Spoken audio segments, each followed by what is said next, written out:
Welcome to the Deep Dive. Today, we're diving into something, well, pretty surprising, actually. It's this idea that how well someone communicates in English, or really any language, it often has very little to do with their actual level, their grammar, their vocab. Right. It's almost entirely about their attitude, their mindset. Exactly. And this deep dive, it's built around a really fascinating TEDx talk. It just radically reframes how we think about language communication. Yeah, so our mission today really is to unpack what truly makes someone confident, effective when they communicate, regardless of how fluent they might seem. And what that means for you, listening. Definitely. And it kind of kicks off with this story about a guy named Faisal. Imagine a factory supervisor, okay? His English level on paper was quite low. Right. Basic. Yet he could just calmly, clearly express his thoughts. Beautifully, actually. He'd listen, really listen, and then when he spoke... He just nailed it. Yeah. Nailed his point every single time. It made the speaker in the talk wonder. And it makes us wonder, too, what was it about people like Faisal? What made them so different? That's the million-dollar question, isn't it? And to get at it, the TEDx speaker uses these two, really powerful analogies, two very different mindsets people bring to speaking. Okay, let's get into these. So the first one is what she calls the playing piano attitude.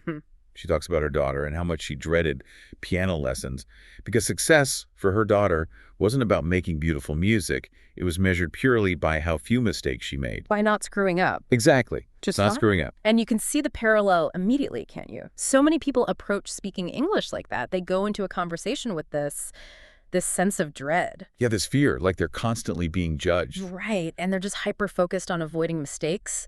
Every sentence feels like this high-stakes performance. The only goal is like perfect grammar. And that's where the whole self-image thing comes in and takes a real hit. Just like the daughter compared herself to some ideal of good piano. Loads of people compare their English to this perfect, proper English ideal. Which probably doesn't even exist in reality most of the time. Right. And they see this huge gap, and it fuels this internal voice just full of self-doubt. The speaker even shared hearing things like, oh, my English not so good, cannot, that kind of thing. Oh, that's heartbreaking, that internal monologue. It's so destructive. But then you contrast that with the second mindset, the playing video game attitude. Okay.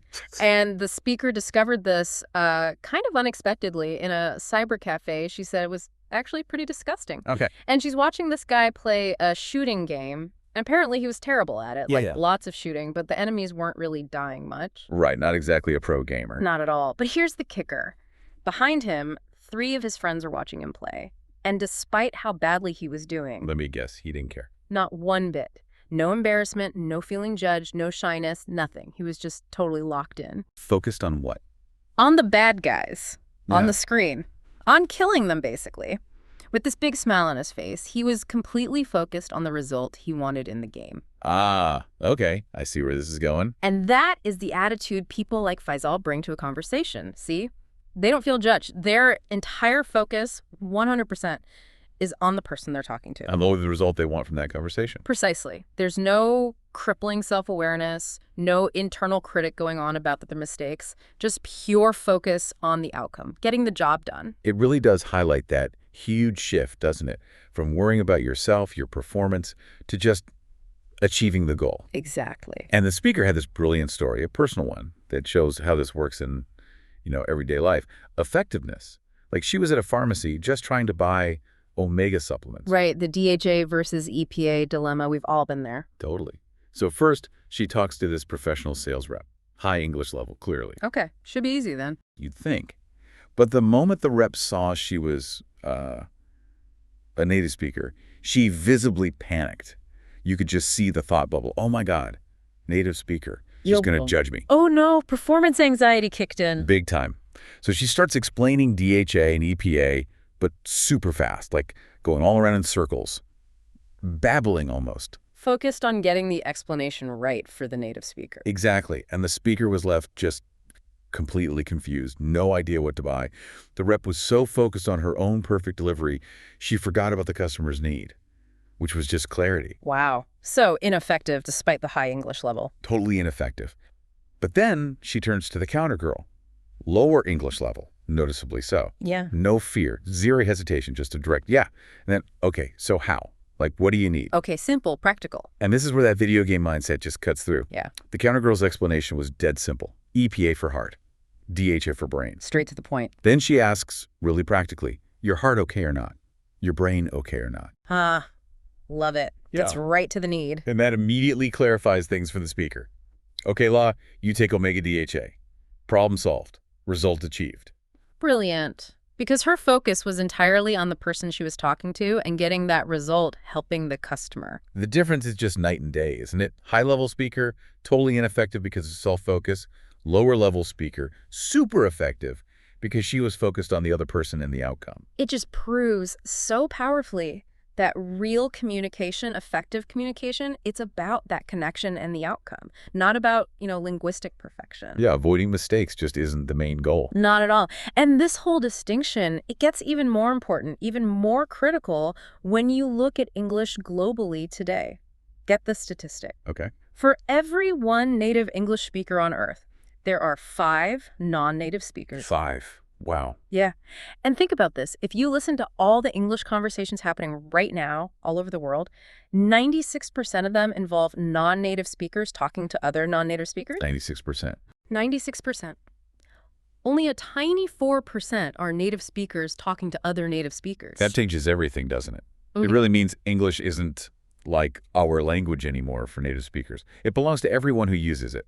That's exactly the point the speaker makes. She says, this language is not my language anymore. This language belongs to you, meaning everyone who uses it. It's not some high art form that you have to master perfectly. It's just a tool you use to get a result. A practical tool. Like a hammer. Exactly, like a hammer. And she gave this fantastic example, engineers at a barbecue, French, Korean, Japanese engineers. Okay, international BBQ. Sounds fun. And they're trying to talk about, wait for it, cheese hot dogs. Cheese hot dogs. Yeah. Okay, a classic culinary delight. What was the issue? Well, the French engineer is trying to explain to the Korean engineer that the cheese is inside the hot dog, but he's struggling. He's saying things like, I know a sea cheese. Right. The hot dog contains the cheese, then the hot dog is coming from, no, the cheese is coming from the hot dog. Yeah. Yeah. Yeah, I can picture the confusion. The Korean engineer is probably just nodding politely. Totally lost. But Yeah. then the Japanese engineer jumps in, he listens, figures out the problem, and just says, cheese integrator. Integrator. And boom, everyone gets it instantly. Huh. Okay, not grammatically perfect, but totally effective. Precisely. It wasn't correct English, maybe, but it worked. It got the message across. That's real-world English. Finding a way, anyway, to achieve understanding, using the tool. But the problem is schools often don't teach it like that, do they? They still treat it like an art, judging on correctness above all else. Yeah, that's a huge issue. The speaker mentioned a comprehension exam example. A student clearly understood the whole text, got the meaning, but lost marks because they misspelled one word by a single letter, even though the meaning was perfectly clear from the context. That drives me crazy. It rewards nitpicking over actual understanding. Exactly. And that school attitude, focusing on grammatical perfection, gets carried into work, into adult life. And it has a real cost. The speaker calls it brain shutdown. Brain shut down. Okay, what's that? Sounds serious. It is, cognitively speaking. Basically, in stressful situations, like an important meeting or talking to someone intimidating, Right. your brain tries to do 2 really hard things at once. Speak perfectly correctly and actually achieve the conversation's goal, like persuading someone or explaining something complex. And it can't handle both. Your working memory gets overloaded. It's like trying to run too many programs on a computer. It just freezes up. It's a kind of cognitive self-protection, but the result is, well, shut down. Okay.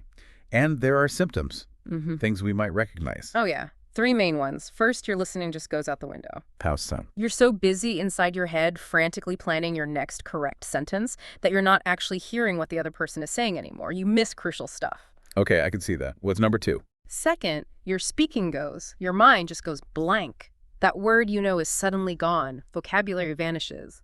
The words just won't come out right, or at all. That feeling, yeah. And the third symptom, this one's maybe the worst, your confidence just tanks. Because you feel like you can't speak properly. Right, you feel incompetent. But here's the insidious part. You might just be unconfident because you're struggling to express yourself clearly due to this pressure. But the other person doesn't see that internal struggle. Exactly. They might just see your hesitation, your lack of fluency, and misinterpret it. They might think you lack confidence in your actual job and your abilities and what you're saying, even if you're brilliant. That's really damaging in a work context. Yeah. Or any context, really. Hugely damaging. So, okay, if we want to avoid that shutdown, if we want to speak with that calm, clear confidence like Faisal, what's the one key takeaway? The actionable step from all this? It's surprisingly simple. Profoundly simple, actually, when you speak. Don't focus on yourself. Stop focusing on yourself. Stop worrying about the mistakes, the grammar, how you sound. Let it go. Okay, instead. Shift your entire focus. Put 100% of your attention on the other person. On who you're talking to. Yeah. And on the result you want to achieve with them in that conversation. What's the goal? What do you want to happen? Focus on that. That's the paradigm shift. Yeah. See English as that tool. It's a tool for results. And it's your tool. It belongs to you just as much as anyone else. Use it to connect, to get things done, to make things happen. Don't treat it like some final exam you have to ace. Right. Connection and results over perfection. That's the heart of it. So there we have it. This deep dive really hammers home that core insight. Communication effectiveness, real confidence. It's fundamentally about your attitude, about focusing on the outcome, way more than your technical English level or trying to avoid every little mistake. It really is a game changer when you internalize it. So here's something to think about as we wrap up. Consider this. What if you really committed to shifting that one thing? Moving your focus from correcting yourself, from that fear of judgment. To focusing entirely outward, on connection, on the result you want. Yeah. How might that single shift transform not just, your individual conversations day to day, but maybe even your professional relationships, your collaborations, especially in this global world where most English conversations are non-native speakers using it as a tool? What doors might open? What opportunities could emerge when you decide that clarity and connection are more important than chasing some impossible idea of perfection?